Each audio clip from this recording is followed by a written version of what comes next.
그 제가 금요일 날 한국에 도착했어요. 아프리카 갔다 왔어요. 우리 팀들 데리고 아프리카에서 많은 사역을 했어요.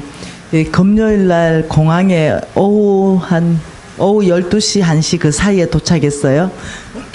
그래서 짐을 찾고 바로 금요일 날 대구로 내려갔어요. 그 대구 내려가서 왕의 재정학교 대구 수료식을 토요일 날 하루 종일 했어요. 집에 다 끝나고 집에 돌아와서 씻으니까 1시 반 새벽.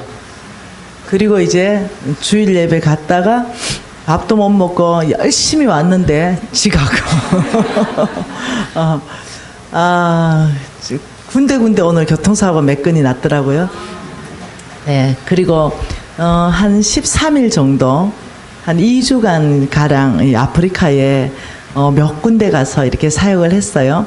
아직까지 이번 사역에 이 사진이나 동영상을 정리를 못했어요. 이번 주간 안에 정리되면 또 몇 컷 보여드릴게요. 그리고 그 전에는 뭐 했냐면은 유스들 있잖아요. 유스들 히어로 캠프를 했어요. 모아가지고 그리고 그 한 주 바로 전에는 14일간 파라과이를 갔다 왔어요. 남미를 갔다 왔습니다. 남미 파라과이까지 갔다 왔다 하는데 5일 걸립니다. 비행기 28시간 타야 돼요. 아프리카는요, 국제선을 2번 갈아타고, 국내선을 1번 갈아타고, 버스를 타고, 오지까지 들어가고, 이번 한 주간 여러분 집회 끝내고요, 저는 바로 이스라엘 갑니다.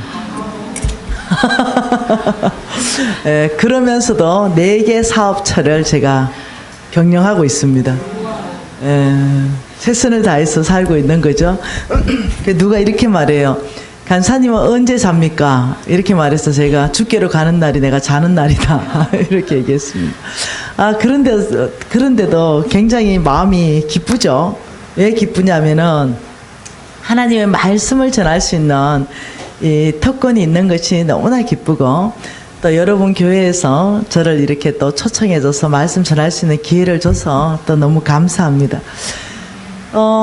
돈이잖아요. 제가 지금 4일간 나눠야 될 이 주제가 돈 이야기고, 또 이 복에 대한 이야기고, 쉽지 않은 주제인 게 사실이에요. 그리고 많은 오해를 불러일으키는 주제인 것도 사실이고, 그렇지만 굉장히 관심 있는 주제인 것도 사실이에요. 또 역동적인 주제이죠. 그래서 이 4일 동안 저와 여러분이 그냥 편안하게 이 말씀 안에서부터 하나님께서 왜 돈인가, 이 주제에 대해서 한번 쭉 보면 좋겠어요. 몇 년 전입니다. 이제 오래됐죠. 기도할 때 하나님께서 한국 교회에 부흥의 열쇠가 있다. 그리고 그것은 재정이다. 이렇게 말씀하셨어요. 돈이라고 말씀하셨죠. 그래서 그 얘기를 했더니 한국 교회에서 막 반발했죠. 무슨 한국 교회 부흥이 재정에 있냐. 한국교회 부흥은 기도이지. 한국교회 부흥은 선교이지. 한국교회 부흥은 어떤 다른 말씀의 흥황이지. 이런 말을 하는데 돈이다. 이러니까 못 알아듣는 거죠. 왜 한국교회의 부흥의 열쇠가 돈인지 이걸 알아듣지를 못하는 거죠. 처음에는. 그래서 많은 반발이 일어났었어요. 그래서 제가 강의할 때 저 김미진이 기복신앙을 말하는 게 아니나 번영신앙을 가르치고 있다. 이렇게 해서 막 적대시하면서 일어난 교회들이 많았어요. 근데 그 교회들이 요즘 저에게 줄 서 있는 거 압니까? 제발 와서 집회해달라고. 우리가 이제 알아들었다. 왜 돈인지. 그래서 그것도 저는 하나님께 너무 감사해요. 그래서 돈에 대한 오해와 돈에 대한 진실, 이 불편한 진실들이 있어요. 이런 것들을 오직 말씀 안에서 우리가 이 4일 동안 마음문을 열고 배워보기를 원해요. 네, 한번 말씀 한번 봐보겠습니다. 하나님의 말씀은 마가복음입니다. 마가복음 10장입니다.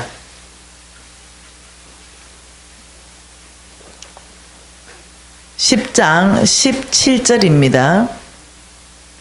한 절 말씀인데 같이 한번 읽어볼까요? 예수께서 길에 나가실새 한 사람이 달려와서 꿇어앉아 묻자오되 선한 선생님이여 내가 무엇을 하리까? 한 사람이 예수님께 왔습니다. 그리고 말씀하기를 영생을 얻고 싶어요. 무엇을 해야 됩니까? 이렇게 말했어요. 영생은 천국이거든요.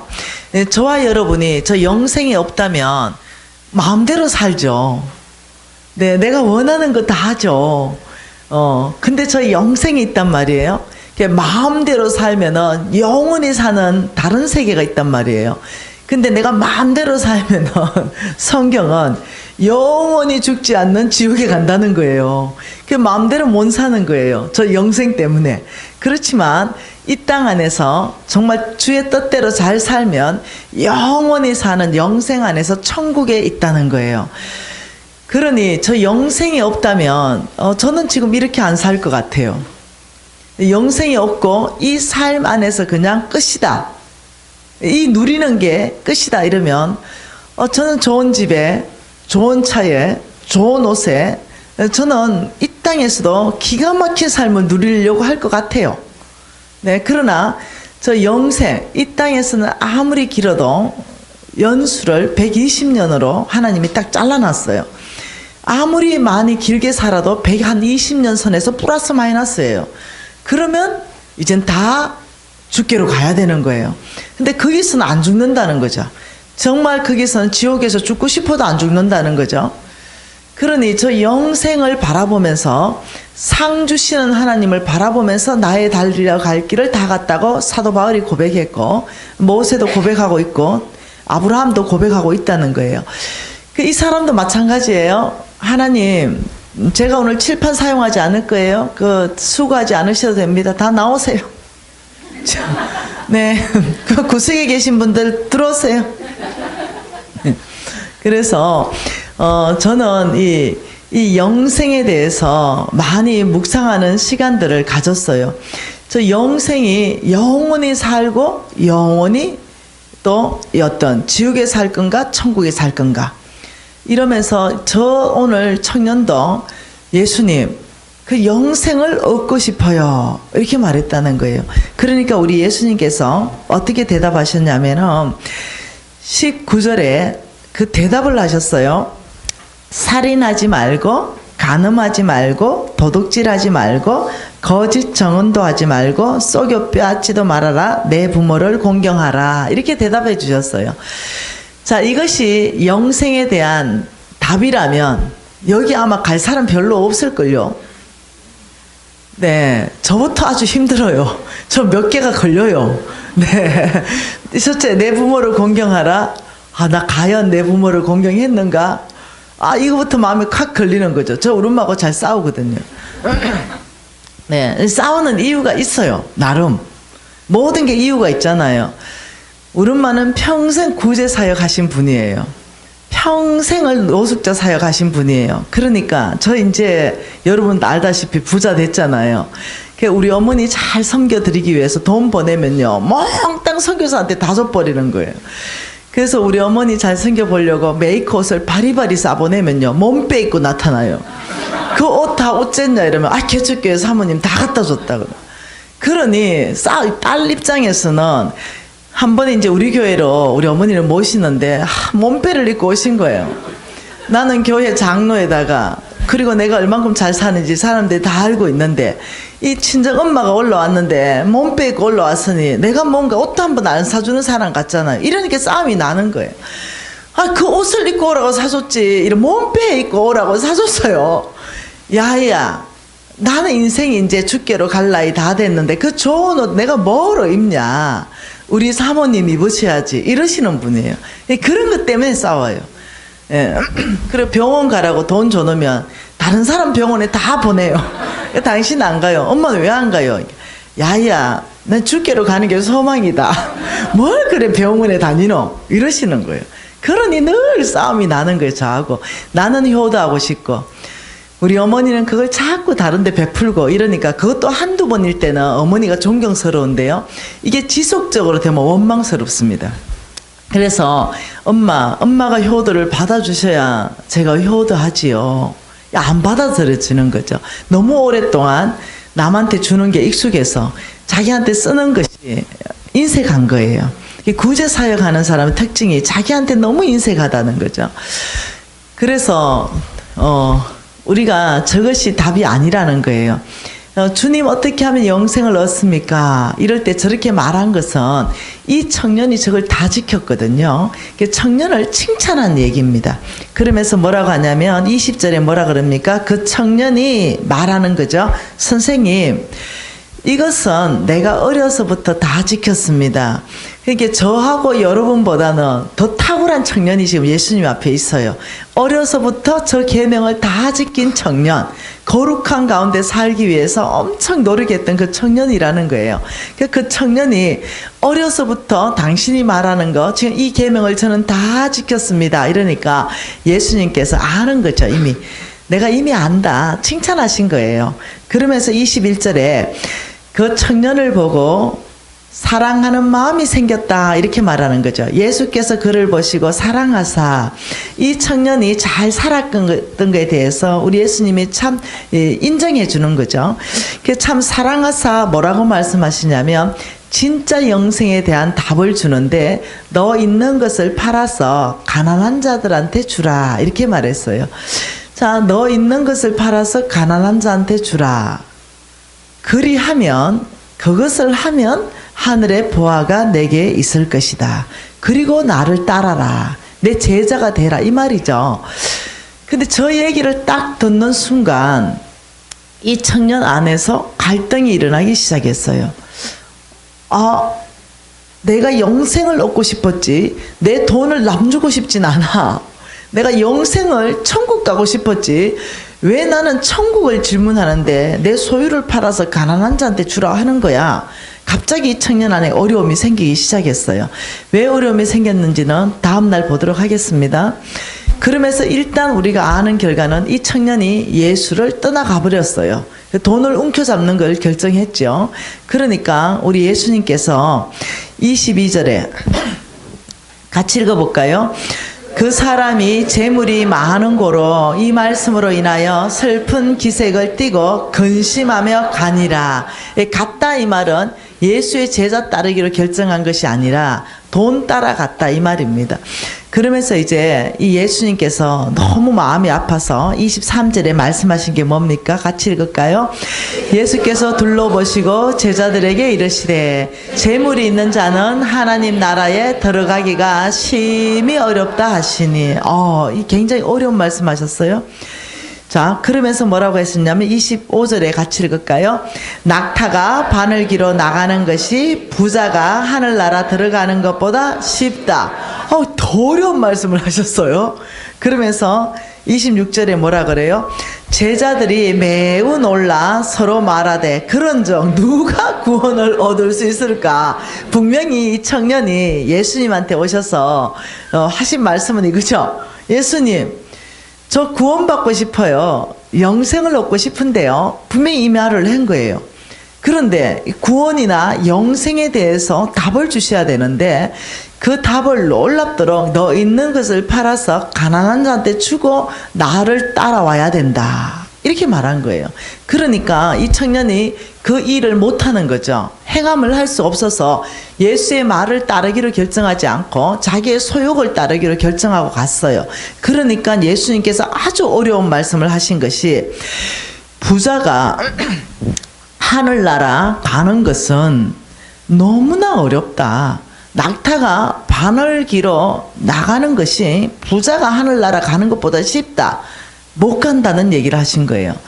부자, 재물이 많은 사람 못 간다 이렇게 말한 거죠. 너무 어려운 얘기예요. 그러면 전 지금 부자거든요. 네. 저는 지금 우리 회사로 말미암아서 140개국에 아이들이 영양을 무료로 공급받고 있습니다. 지금 우리가 아프리카 가서도 우리 회사 영양제를 공급하고 왔죠. 저는 전 세계에서 가장 탁월한 영양제를 만드는 회사의 대표입니다. 그래, 저는 부자란 말이죠. 그러면 이 말씀에 마음이 걸리는 거예요. 부자가 하늘나라 못 간다는 거 아니냐. 여러분 또 한번 봐볼까요? 자, 분명히 한쪽에는 부자가 하늘나라 못 간다 그랬잖아요. 신명기 8장 18절을 한번 볼까요? 같이 한번 읽어볼까요? 신명기 8장 18절이에요. 같이 읽을게요. 가급적 여러분이 성경을 찾는 게 훨씬 좋습니다. 그래서 체크해놓고 적어놓고 또 공부할 수 있으니까요. 여기 앞에 띄워진 것보다 성경 읽는 게 더 좋아요. 내 하나님 여호와를 기억하라.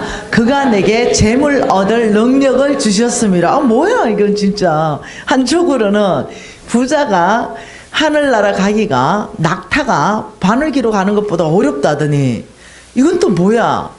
내 하나님 여호와 하나님께서 너희에게 재물 얻을 능력을 주셨다? 너무 상반되지 않습니까?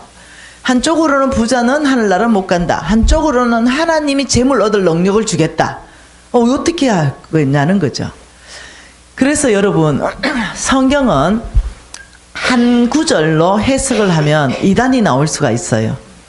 성경은 절대로 한 구절로 해석하지 않습니다. 금방 부자와 청년 이야기는요, 성경 전체에서 어떤 부자를 말하는가를 해석되어져야 돼요. 지금 여기에서는 또 하나님께서 왜 재물 얻을 능력을 주는가, 이 부분이 성경 전체 안에서부터 해석되어져야 돼요. 그러니 다르다는 거죠. 부자의 종류가 다르다는 거예요. 어느 한쪽의 부자는 무조건 돈이 많으니까 일단 부자예요. 그러나 천국까지 못하는 부자가 있고, 또 어떤 한쪽 부자는 하나님께서 재물 얻을 능력을 주는 거죠. 능력이 뭔지 아십니까? 능력. 내 한계를 뛰어넘는 게 능력이에요. 하나님의 능력이에요. 저게 재물 얻을 능력이 내 능력이 아니고요. 내 힘이 아니고요. 내 지혜, 내 방법이 아니고요. 여러분 지금 사업 한번 해보시거나 직장 하면은 어떤 내 한계에 부딪힐 때가 있어요. 내가 수고하고 내가 열심히 애쓰면은 여러분 하나님은 먹을거리를 주십니다. 하나님은 부지런하게 농사 지으면 거기에 햇볕을 주시고 물도 주셔서 거기에 소출을 내시게 하셔요. 그리고 먹을거리를 주시는 분이십니다. 우리가 열심히 직장 가서 일하잖아요. 수고를 해요. 그러면 거기에 먹을거리가 나옵니다. 열심히 사업을 하잖아요. 거기서도 먹을거리가 나와요. 근데 저 하나님께서 내가 재물 얻을 능력을 주겠다. 하나님이 주시는 재물 얻을 능력은 내 힘, 내 지혜, 내 방법, 내 한계가 뛰어넘는 결과가 나오는 걸 얘기하는 거예요. 예를 들면 내가 열심히 이제까지 사업을 했을 때는 한 달에 예를 들면 한 500만 원 벌었는데 혹은 1000만 원 벌었는데 하나님이 재물 얻을 능력을 풀어줄 때는 그게 5천만 원 되고 그게 5억 된다는 거예요.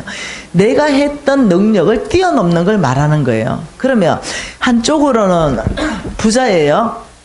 예. 천국 못 간다. 지금 이렇게 말씀하시고 한쪽에는 재물 얻을 능력을 준다. 예, 하나님이 천국 못 가게 하기 위해서 주시겠어요? 분명히 하나님이 재물 얻을 능력을 주는 이 사람은 재물도 얻고 천국도 가겠지요. 그러니 이 성경 전체 안에서 우리가 어떤 균형을 잡는 것이 굉장히 중요하다는 거예요. 그래서 우리는 이번 4일 기간 안에서 이 돈에 대해서는 성경이 약 3000번 정도 말하고 있어요. 3000번. 믿음에 대해서는 214번을 얘기해요. 구원에 대해서는 218번을 얘기해요.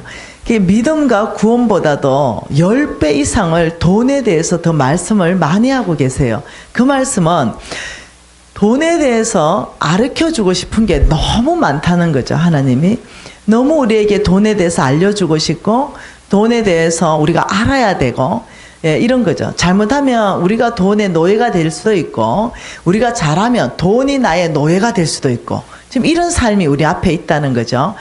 돈을 내가 노예로 다스리게 되면 돈이 나의 노예가 된다는 거예요. 그 말씀은 뭐겠어요? 돈을 가지고 일을 시킨다는 거죠. 자, 제가 아프리카 가서 돈을 나의 노예로 삼았어요. 그들을 일을 시켰어요. 예를 든다면 제가 아프리카에 이 어떤 물을 공급하려면요, 이 생수를 공급하려면요, 돈이 어마어마하게 들어요. 공급할 수가 없어요. 한 마을 전체에 생수를 공급하려면. 그러나 거기에 저희들이 우물을 파줘요. 그러면 그 우물은 끊임없는 생수를 공급해줘요. 그 우물 파는데 뭐 1,000만 원 들 수도 있고 경우에 따라 2,000만 원, 3,000만 원 들 수도 있는데 내가 이제 명령하는 거죠. 3,000만 원 내게 나의 재물에게 명령하길 너는 아프리카 어느 지역에 너는 이 우물이 되어서 너는 이 맑은 물을 길러서 그들을 섬겨라 이렇게 하는 거예요. 그러면 내 돈 3,000만 원이 내 명령에 따라서 아프리카로 가고 맑은 물을 길러서 그들에게 끊임없이 먹여주는 건 사역이죠. 제가 여기에서 여러분 이 생수를 사가지고 보내는 거 이거 사역이잖아요. 그러나 생수를 안 보내고 우물을 파줘가지고 우물이 일하게 만들죠. 예를 들면 또 이거죠. 선교사님들에게 가장 중요한 거는 차입니다. 발입니다. 이들은 그 50도가 되는 그런 온도에서 거의 2시간씩 걸어 다니면서 그들을 섬겨야 돼요. 곳곳에 신방해야 되죠. 먹을거리를 싣고 다녀야 되죠. 이러니까 집만큼 중요한 게 차예요. 그러면 예를 들면 제가 내 재물한테 5,000만 원에게 명령한다 치면 너는 어느 선교사님의 발이 되어라 라고 얘기한다면 내 재물이 내 명령에 따라서 차로 바뀌고 그 차는 그 선교사님의 발이 되어서 함께 사역을 나가는 거죠. 그러면 그 차는 나의 노예인 거예요. 일한다는 거죠. 내가 재물을 통해서 하나님 나라 일을 시킨 거예요. 이해되시나요 혹시? 이것은 하나님께서 기뻐하는 재물의 올바른 태도이겠죠. 근데 이제 어떤 사람은 돈만 있으면 다 그냥 내쓰기에 바쁘죠. 내가 돈의 노예가 될 수가 있고 돈이 나의 노예가 될 수가 있죠. 그렇게 성경에는 항상 이 앞면과 뒷면, 동전의 양면처럼 말씀이 대조되는 말씀이 많아요. 그래서 이 4일 동안 이 성경 전체 안에서 도대체 어떤 사람에게 재물 얻을 능력을 주시는가? 하나님의 재물은 어디에 있는가? 어떤 형태로 있고 왜 주시는가? 이걸 우리가 배우게 되면 누구나 여러분들도 그런 일들이 일어날 수 있어요. 제가 이제 한 5년 전쯤에 왕의 재정이라는 책을 썼잖아요. 그때는 그 왕의 재정 원은 성경적 기반이 굉장히 좋은 책입니다. 그렇지만 나의 간증이 많이 들어갔죠. 그 책을 읽은 사람들이 이렇게 말했어요. 당신은 특별합니다. 뭐가 특별하냐? 당신은 당신은 고신 4대가 아니냐. 그리고 당신은 아주 어릴 때부터 말씀으로 양육된 사람이 아니냐. 저는 성경을 미니멈 250번을 더 읽었거든요. 당신은 성경을 거의 통째로 외웠지 않느냐. 당신은 아주 특별하기 때문에 당신에게 하나님께서 은혜를 베푸셨다. 이거는 당신의 왕의 재정원은 당신의 이야기다. 이렇게 얘기했어요. 그래서 제가 그래요. 당신의 믿음대로 되세요. 내가 아는 것은 나의 하나님은 어제나 오늘이나 영원토록 동일하신 분이시고 그 하나님은 나에게 통하면 당신에게도 통하고 나에게 역사하신 하나님은 당신에게도 역사하시고 저는 동일하다고 믿는다고. 당신은 나만 특별하게 그 하나님의 능력을 받았다 그러면 당신은 당신 믿음대로 못 받는 거 아니겠냐고 제가 이렇게 그냥 톡 써서 한마디 해줬어요. 그리고는 제가 안 되겠다 싶어서 사람들을 죄다 갖다 불러서 양육하기 시작했죠. 그게 뭐냐면 NCMN 왕의 재정학교가 탄생한 배경입니다. 그러면서 그들에게 내가 훈련했고 말씀 이 성경 안에서 3,000구절 되는 모든 것을 워크북으로 만들었어요. 그것을 강의 컨텐츠를 만들었죠. 그게 한 50시간에서 60시간 정도 되는 강의입니다. 그리고 이 사람들한테 성경에 나오는 이 모든 것을 훈련시키기 시작했어요. 근데 그 중에도 한 500명씩 훈련 받고 있는데요. 간사하고 합해서 별로 선전하지 않아도 그 날짜가 돼서 딱 접수하면은요 1분 10초면 마감이 끝나버립니다. 500명이. 그래서 왜 그래 됐냐? 처음에는 반신반의했어요. 김미진은 성경을 통째로 외우고 있고 김미진은 고신 4대고 그래서 돌파했을 것이다 이랬지만 완전히 무너진 사람들, 완전히 어떠냐면은 번호판 뜯기는 거 있죠. 차 번호판 뜯겨봤어요. 세금 못 내가지고 구청에 와서 번호판 떼가버리는 거. 앞 번호판만 떼가요. 뒷번호판은 달아놓는 거. 그러니까 앞번호판은 없는 거는 다 세금 못 낸 차들이에요. 이런 식으로 앞번호판을 떼가고 그다음 요즘 시대에 이 불이 전기불이 전기 요금 못 내가 다 끊기고 수도 요금 못 내가 수도가 다 끊기고 사업장은 다 문 닫고 완전히 그냥 죽기 일보 직전에 이런 사람들이 찾아왔죠. 내가 할 수 있는 모든 방법은 간사님 다 해봤어요. 그리고 지금 나의 이 현 상황은 수도 끊겼습니다. 전기 끊겼습니다. 번호판은 다 뜯겨갔습니다. 그리고 길거리에 나 앉았습니다. 이런 사람들이 왔죠. 그 사람들, 너네들이 정말 내가 성경 안에서 내 말이 아니다. 하나님 말씀 안에서부터 가르쳐 주는 거, 이거 살아볼 용의가 있냐? 그러니까 얘들은 답답하잖아요. 여러분 집이라도 있잖아요. 근데 얘들은 정말 답답해요. 제가 무너진 것처럼, 제가 실패한 삶처럼 답답하니까 무조건 하겠대요. 간사님 시켜만 주세요. 무조건 하겠다. 왜? 다른 거 다 해보고 안 돼서 온 사람들이기 때문에. 그래서 양육하기 시작했죠. 빡세게 훈련하기 시작했어요. 제일 먼저 훈련한 게 말씀 간통 100일 통독책으로 성경 말씀이 없어요, 이들에게. 그러니까 하나님 방법으로 재물 얻을 능력을 말씀을 알아야 받을 텐데 말씀을 너무 모르는 거죠. 그래서 말씀 읽기를 1년에 3독을 시켰습니다. 하루에 10장 읽기.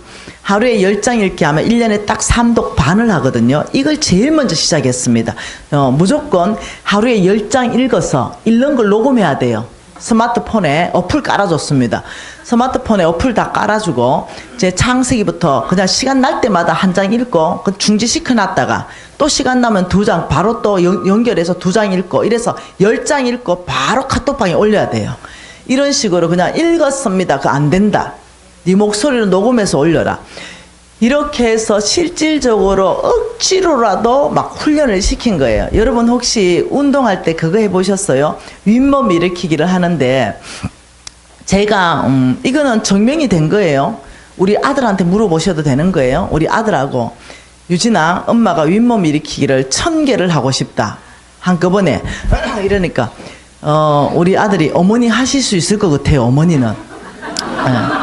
그런데 지금 한번 해보세요. 이런데 딱 20개 했어요. 20개 하고 못했어요. 그냥 이제 옛날 얘기예요. 그래서 유진아, 근데 엄마가 이 1000개를 도전해보고 싶다. 이러니까 어머니 가능합니다. 이러면서 20개를 하고 그 다음에 22개를 하고 25개를 하는데요. 어느 날 한 100개에서 좀 넘어가는데 이 배가 찢어질 것 같아.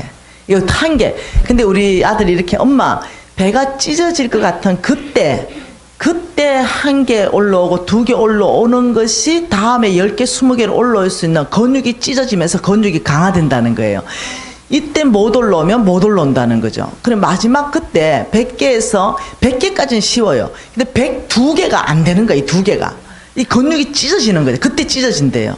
그래야 200개로 간다요. 그래서 제가 100개 찍었잖아요. 아니, 1000개 찍었잖아요. 네. 그때는 지금보다 젊기도 하고 몸무게 작게 나가기도 하고 이거는 우리 아들이 왜 우리 아들이 잡아주고 세렸기 때문에.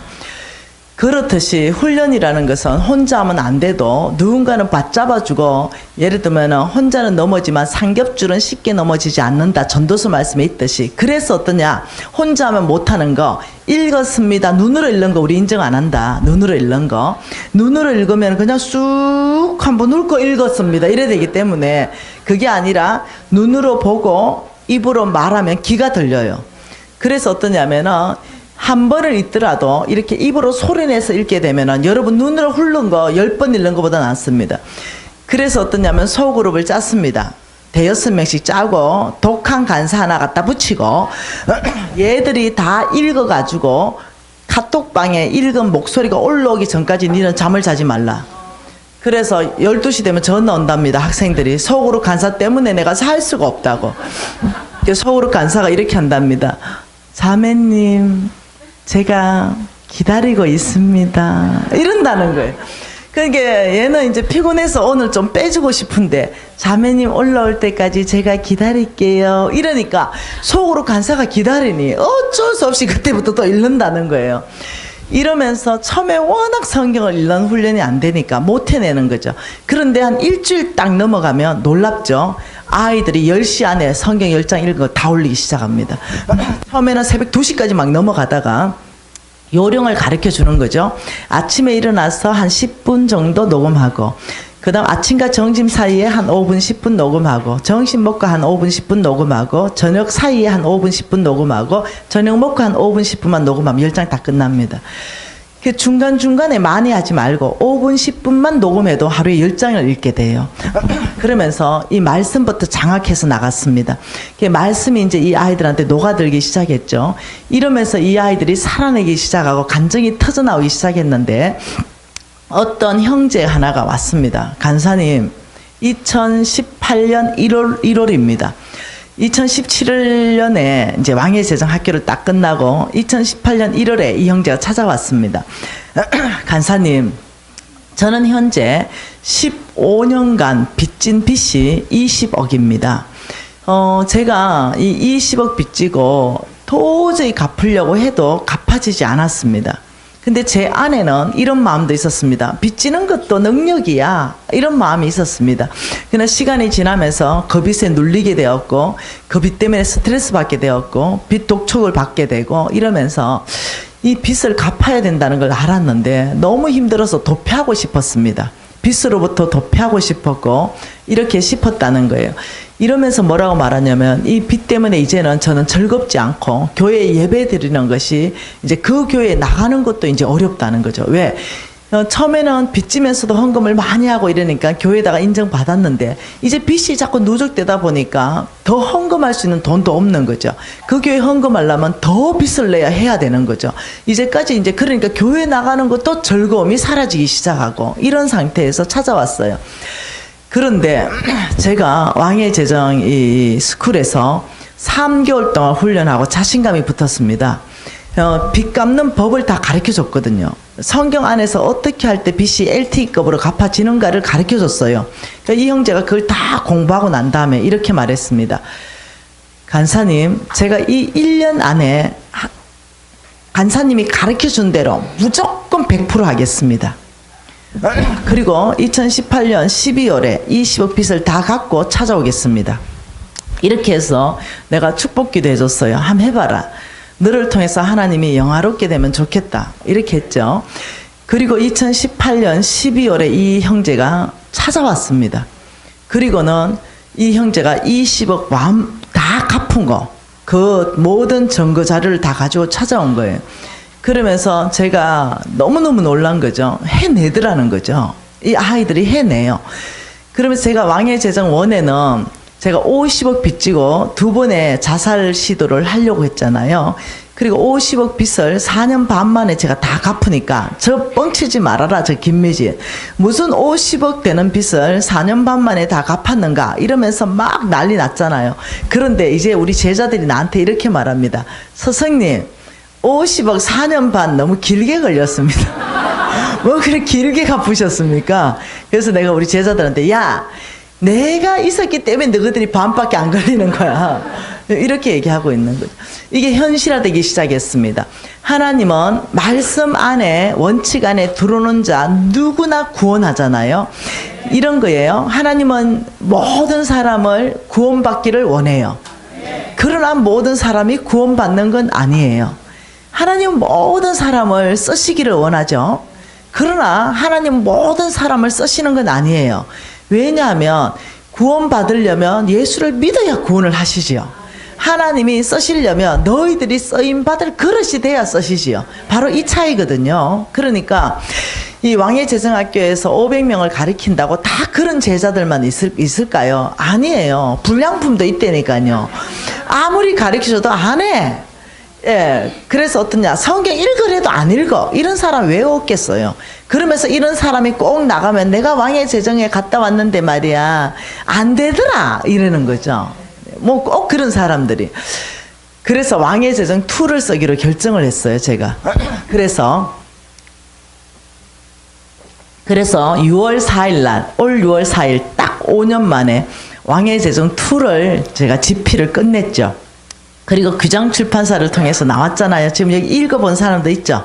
몇 분들은. 그렇죠. 손 들죠. 왕의 제정 2에는 나의 제자들의 이야기가 꽉 들어가 있어요. 성공한 스토리. 네, 거기에 한 20평 가까이에 12, 3억 빚을 제가 몇 년에 갚았습니다. 어떤 방법으로 어떠했습니다. 이런 것들을 꽉 다 넣어놨어요. 그리고 몽땅 실명으로 여러분 확인이 다 가능하도록. 이러니까 이제 어떠냐면 다들 입이 닫아졌어요. 아, 김미진만 되는 게 아니구나. 하나님께서는 구원받는 원칙을 제시하셨어요. 이 구원받는 원칙은 예수를 믿는 거예요. 예, 예수를 구주로 영접하는 거죠. 그러면 누구나 구원받아요. 예수를 구주로 영접하면은 그 사람이 청소부든 그 사람이 대통령이든 상관없이 구원받아요. 예수를 구주로 영접하지 않으면 그 사람이 대통령이든 청소부든 구원 못 받아요. 이게 원칙이 있다는 거예요. 하나님께서 구원하는 원칙이 있듯이 재물 내 하나님 여호와를 기억하라. 그가 내게 재물 얻을 능력을 주셨음이라. 이렇다 그러면 누구에게 재물 얻을 능력을 주시는가? 이 원칙이 있다는 거죠. 이 원칙이 우리를 너무나 흥분하잖아요. 여러분 이 흥분되지 않습니까? 이 원칙을 배울 수 있다면 이 흥분되는 거죠. 왜 흥분되냐고요? 흥분되는 이유가 있어요. 네, 대통령도 예수 믿어야 구원받고, 예를 들면 청소부도 예수 믿어야 구원받는다면, 네, 재물 얻는 것도요, 신분을 본 건 아니죠. 대통령이란 신분을 보고 구원 준 거 아니죠. 하나님의 원칙 안에서 하나님 한 거죠. 왜 우리가 소망이 충만하냐면, 하나님의 원칙은 평등한다는 거예요. 대통령에게나 아니면은 청소하는 사람에게나 똑같은 원칙이 적용되듯이 재물 얻을 능력도요, 배운 사람이나 못 배운 사람이나 지금 사업을 하고 있는 사람이나 하고 있지 않는 사람이나, 네, 놀랍게도 원칙은 똑같다는 거예요. 그 원칙대로 하면은 지금의 어떤 모습은 아무 상관이 없다는 거예요. 그게 우리에게는 굿뉴스라는 거죠. 그래서 배우고 싶은 마음이 확 일어난다는 거예요. 한번 볼까요? 네, 하나님께서는 어디에 관심이 있는지 한번 볼까요? 한번 봐보십시다. 사도행전이죠. 사도행전 13장 22절입니다.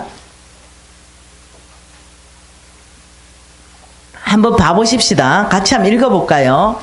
폐하시고 다윗을 왕으로 세우시고 정언하여 이르시되 내가 이 세 아들 다윗을 만나니 내 마음에 맞는 사람이라 내 뜻을 다 이루리라 하시더니, 이게 정말 중요한 얘기예요.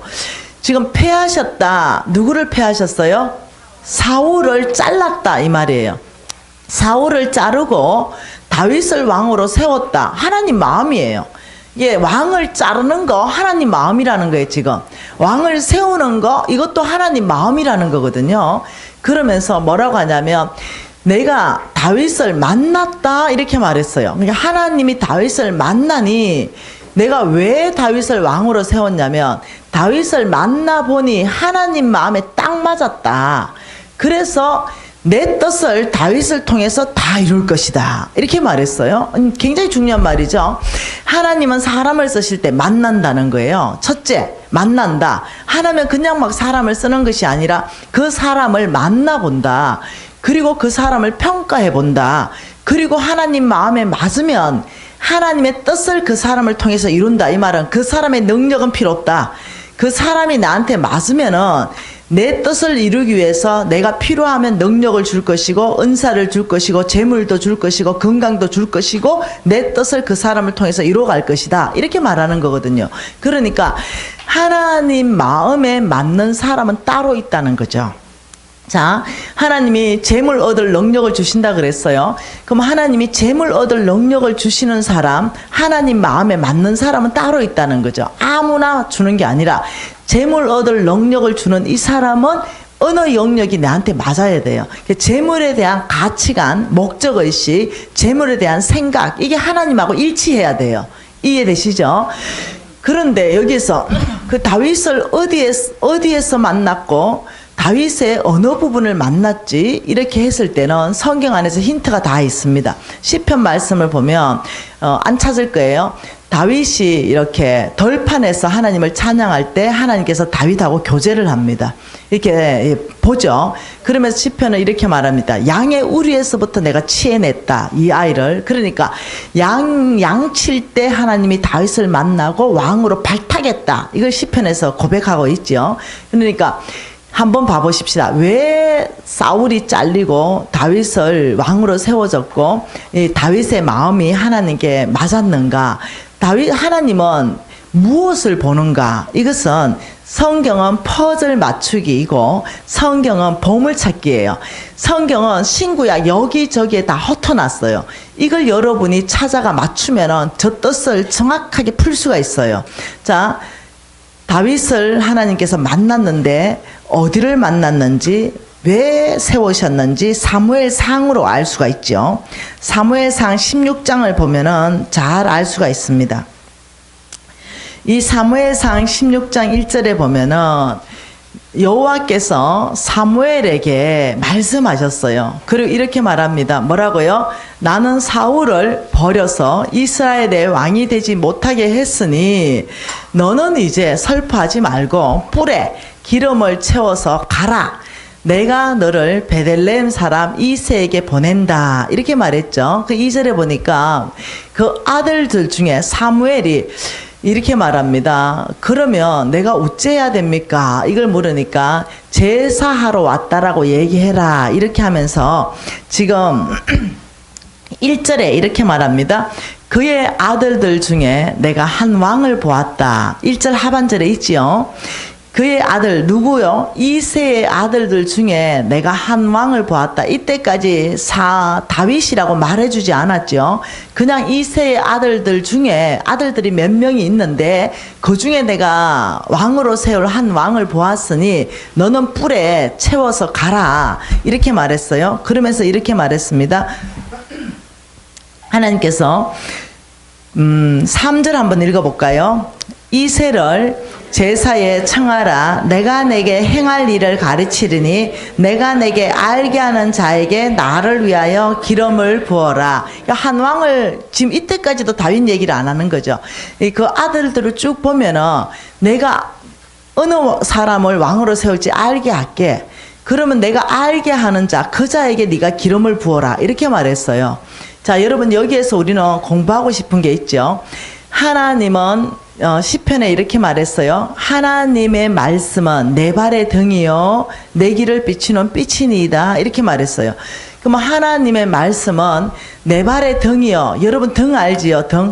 등은 환하게 길이 안 비춰집니다. 등이라는 것은 들고 가는 거예요. 여러분 제가 옛날에 등 들고 살았던 시대예요. 시골에 전기가 없는 시대에 살았죠. 우리는 이렇게 등 들고 가면 한 발을 움직일 수 있을 만큼 명확하게 하네요. 그렇지만 등을 들고 한 발을 가면 또 한 발이 움직일 수 있어요. 하나님의 음성 듣고 싶죠? 하나님의 음성 들어야 믿음으로 살 수 있잖아요. 하나님은 한꺼번에 처음과 끝을 다 말씀하지 않는다는 거죠. 한 발 움직일 수 있을 만큼은 환하게 말씀하시고 움직이면 그 다음에 또 말씀하시는 분이라는 거죠. 자, 이새의 집에 가라. 그 아들들 중에 내가 이미 한 왕을 점 찍어 놨으니 그 왕들 중에 내가 알게 하는 자에게 기름 부으면 된다. 이렇게 하면 되는데, 예를 들면 믿음으로 못 사는 사람들은 아버지 이새의 아들들 중에 이름 좀 가르쳐 주세요. 이름 말하면 제가 갈게요. 이런 사람은 믿음으로 못 살아요. 이렇게 믿음으로 산다는 것은 무슨 뜻이냐면 주님이 말씀하셨잖아요. 하나님이. 그러면 내가 하는 것은 그 말씀하신 것에 그냥 순종만 하면 돼요. 그 다음은 하나님을 신뢰하는 거. 이게 믿음이거든요. 그러면 내가 이새의 집에 가면 하나님께서 알게 하겠다 했으니 알 수 있게끔 하나님이 나한테 말씀할 거라. 이걸 믿어야 돼요. 그리고 이새의 집에 가는 게 믿음이에요. 이해됐죠? 이거와 똑같은 거죠. 그리 시내가에 가라. 그러면 까마귀 보낼게. 이러면 그리 시내가에 가면 까마귀 안 오면 굶어 죽는데, 이렇게 하면 안 돼요. 믿음으로 사는 사람은 하나님을 일단 말씀한 거 신뢰해요. 그럼 일단 그리 시내가에 가고 까마귀를 보내시라고 믿고 있으면 돼요. 그러니까 하나님이 까마귀를 보내요. 이게 믿음이에요. 하나님은 첫 번째 재물에 대해서 올바른 태도를 믿음의 사람이라고 말하고 있습니다. 또 한참 까마귀를 통해서 잘 먹고 있는데 너 이제 일어나서 사르밧 땅으로 가라 이랬어요. 그러면 사르밧 가면은 한 가부에게 너희의 모든 필요를 공급하게 했다. 이러면 지금 이 말하고 똑같습니다. 부산에 사는 사람에게 너 일어나서 이제 서울 가라. 거기 가면 가부 하나가 니를 공급해 주겠다. 이 말하고 똑같거든요. 그러면 얼마나 놀라겠어요. 서울의 강남구 가부인지 강북구 가부인지 강서구 가부인지 이 가부가 너무 많은 거죠. 그러면 이게 너무 어렵죠. 그런 거 복잡하게 생각하는 사람, 머리 복잡한 사람은 믿음을 잘 못 살아요. 머리가 단순해야 믿음으로 살 수 있습니다. 이해되죠? 그러면 아유 서울 가라니 사르밧 땅 가라니 일단은 서울에 도착하고 그 다음 사르밧 땅에 도착해서 아버지 도착했는데 이러니까 바로 저 가부다 얘기하시잖아요. 이해하셔야 돼요. 믿음으로 산다는 것은 한 발을 움직일 수 있도록 확실하게 말씀할 때 그때 움직여야 그 다음 발이 온다. 근데 그걸 안 움직이고 아버지 사르밧 땅의 가부 이름 좀 얘기해 주세요 이러면 그때부터 침묵입니다. 그때부터는 하나님 말씀 안 합니다. 왜? 네가 할 일 순종을 해야 그 다음 내가 할 일을 하겠다. 순종은 내가 할 일, 신뢰는 말씀하신 그 하나님 하실 일 이렇거든요. 그러니까 지금 사무엘은 하나님이 이세 집에 가라 이랬기 때문에 그냥 갔어요. 그리고 이세를 불렀어요. 아들들 다 오라고 했어요. 왜? 아들도 쭉 세워놓으면 하나님 뭐 알게 하겠지? 하나님 알게 하실 거야. 여기에 대한 신뢰가 있는 거죠. 그래서 여러분이 이제 사무엘이 한번 대봅시다. 딱 서서 이세 부르고 야 아들들 다 데리고 온나. 이때 이 사무엘은 어떤 사람이냐면 대통령 바로 위에급이에요.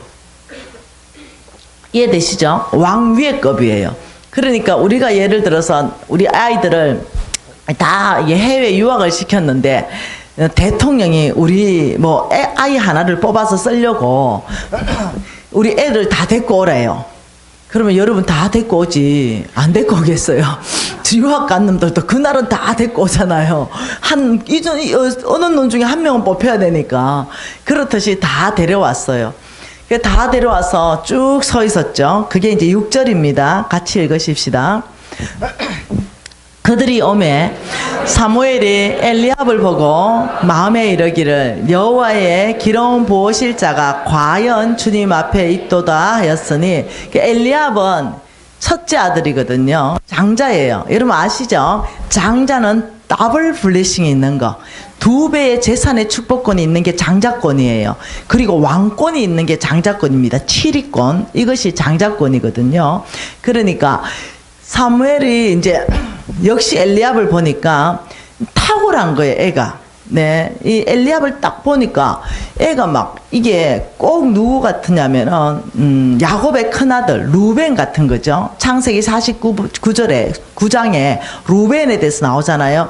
그런 내 장자여, 위풍이 월등하고 권능이 탁월한 이 루벤을 딱 보는데 그러나 너는 안 되겠다. 이렇게 얘기했듯이 이 사무엘이 누굽니까? 평생 하나님 음성 듣고 살았던 이 주의 종인데 엘리압을 딱 보는 순간 마음에 쑥 다가버렸어요. 왜? 이 아이가 과연 마음에 보고 이러기를 과연 하나님이 기름 부을 자가 지금 주님 앞에 서 있다. 얼마나 그의 외모가 출중하고 탁월한지 사무엘 마음을 순간적으로 사로잡아 버렸어요. 그랬더니 하나님이 깜짝 놀랐어요. 7절에 뭐라 그래요? 여호와께서 사무엘에게 이르시되 그의 용모와 키를 보지 말라. 내가 이미 그를 버렸노라. 내가 보는 것은 사람과 같지 아니하니 사람은 외모를 보거니와 나 여호와는 중심을 보느니라. 이렇게 사무엘이 탁월한 주의 종이었지만 너 외모를 봤다 이렇게 말하는 거죠. 그렇게 탁월한 평생을 하나님과 동행한 사무엘마저도 외모를 봤다는 거예요. 그 사람인 거죠. 사람들은 외모는 키입니다. 키. 예, 외모라는 건 키. 하나님이 쓰시는 것은 만일 사람은 외모고 하나님은 중심이라 그랬어요. 근데 하나님이 만일 외모를 본다면 오늘 하나님께서 재물 얻을 능력을 주기 위해서 외모를 많이 보신다 치면 형제들을 뽑는데 190 이상. 이게 외모예요. 손 들어보세요. 190 이상. 아, 그럼 낮출게요. 185 이상. 한 명도 없어? 우리 집에 두 남자 다 패스. 우리 신랑 186, 우리 아들 190. 1차 다 통과. 두 번째 하나님 외모를 본다면, 자, 박사학위증이 하나는 너무 흔하니까 박사학위 2개부터 쓰겠다. 여기에서 두 남자 다 탈락. 네. 이게 외모예요. 외모라는 것은 키, 학력, 스펙, 돈, 뭐 이런 거거든요. 얼굴. 너무 감사한 것은 사람은 그런 외모를 보고 사람을 채용한다는 거죠. 이력서 내라. 이러면 키 다 적어야 돼요. 어떤 이력서는 몸무게까지 적어야 돼. 네, 그리고 지방까지 적어야 되는 게 있어요. 어떤 거는 이제 자기 자격증 다 적어야 돼요. 이 모든 게 다 외모거든요. 이걸 보고 1차 서류 심사 통과시키면 2차 보는 게 거의 다 얼굴이에요. 얼만큼 잘생겼나?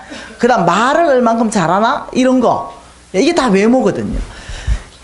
근데 하나님께서 나 여호와는 중심을 본다. 너는 지금 그 엘리압에게 기름 부으려 하지만 그놈은 중심으로부터 내에게 합당하지 않다. 그놈이 외모가 사람 눈에 탁월할지어도 나는 이미 그를 버렸다. 아, 그러니 이것이 저와 여러분에게는 굉장한 굿뉴스라는 거 아니겠어요? 네. 하나님께서 사람 찾는다면 생각해 보세요. 하버드 대학 가보세요. 그게 얼마나 좋은 사람이 많겠어요. 예, 서울대 가보세요.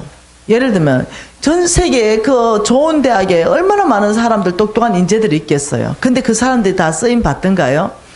저는 무식한 초년입니다. 네, 저는 학벌도 변변찮아요. 그런데 전 세계 안에서 정말입니다. 이거는 공식적으로요 평가가 나왔어요. 예, 공식적으로 신학자들이 한 30명 이상이 모였답니다. 그리고 재정 강의가 이것이 성경적인 어느 강의가 가장 성경적이고 하는가 다 했는데 거기서 제가 1등 받았답니다. 그래서 강의 티칭도 제가 제일 잘한 데가 제가 공식적으로 1등으로 평가를 받았답니다. 그래가 지금 전 세계적으로 저를 초청하려고 줄을 섰잖아요. 하버드 대학교에서도 초청 왔더라고요. 내 영어 안 돼서 못 갔잖아요. 그러니 저는 초년 출신에 학벌은 번번치 못해. 그럼에도 불구하고 뭔가는 하나님 마음에 내 안에 있는 중심이 아버지가 쓰실 만한 뭔가로 작은 게 있지 않았나. 그래서 저는 외모를 가꾸는 것보다는 외모는 이미 포기했습니다. 안에 중심을 아버지 앞에 쓰임받기 위해서 중심의 신경을 많이 쓰고 있습니다. 그 여러분에게도 굿뉴스예요. 예, 외모는 나이도 외모에 들어가요. 근데 하나님은 85세에 쓰잖아요. 모세를. 다 늙은 할아버지 됐을 때 쓰잖아요.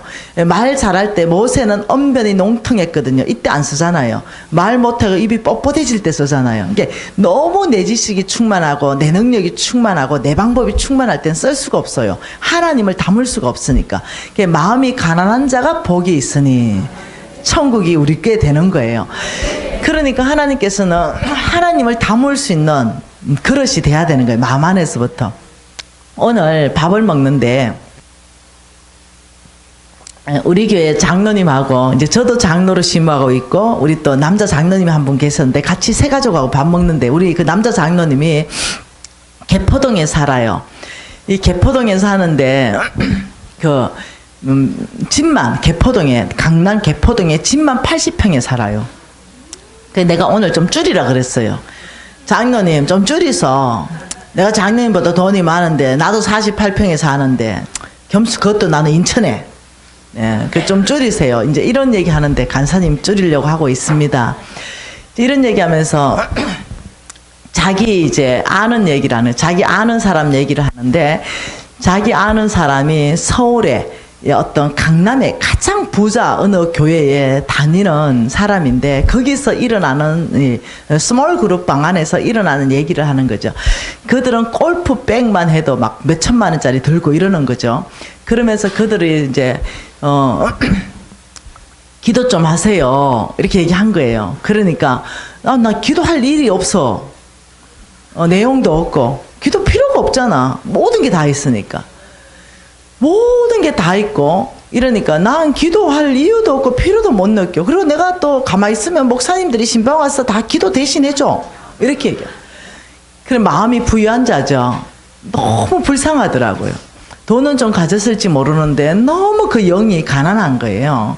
그 사람은 잘 사는 사람이 아니라 못 사는 사람이에요. 그 사람 아마 믿음 없을걸요. 그래 말하는 사람. 오늘 그 웃지 못할 그런 얘기를 했어요.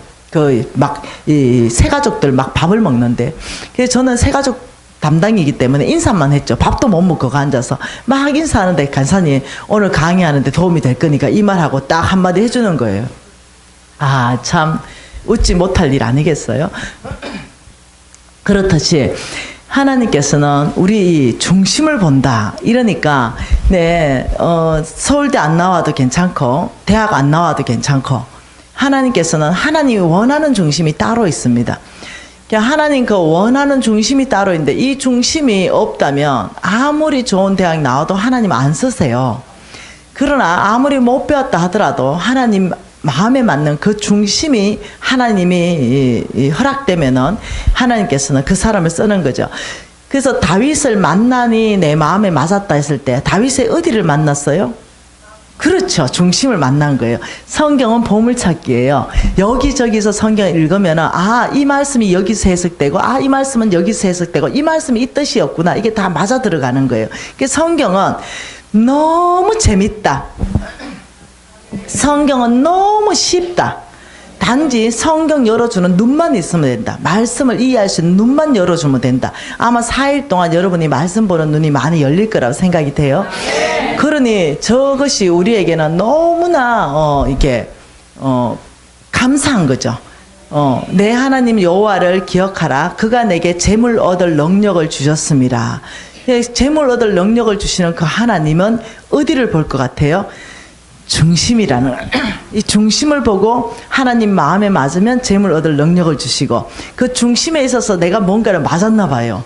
그러니 하나님께서 먼저 저에게 재물 얻을 능력을 주셨고 이제 여러분에게 주실 것이고 그 다음 이제 미래에 또 주실 분이 있을 거죠. 여기에 대해서 누가 더 빨리 하나님께서 그렇게 재물 얻을 능력을 주시는가 이유가 있어요. 하나님이 이렇게 재물 얻을 능력을 주시는 건 너 잘 먹고 잘 살아라 이렇게 해서 주시는 게 아니에요. 하나님이 이유가 있기 때문에 주시는 거예요. 근데 너무 감사한 거는 성경에 읽어보니까 재물 얻을 능력을 주실 때는 내가 너부터 풍성하게 누리게 해주겠다. 이것이 또 굿뉴스 아니겠어요? 우리가 악한 거예요.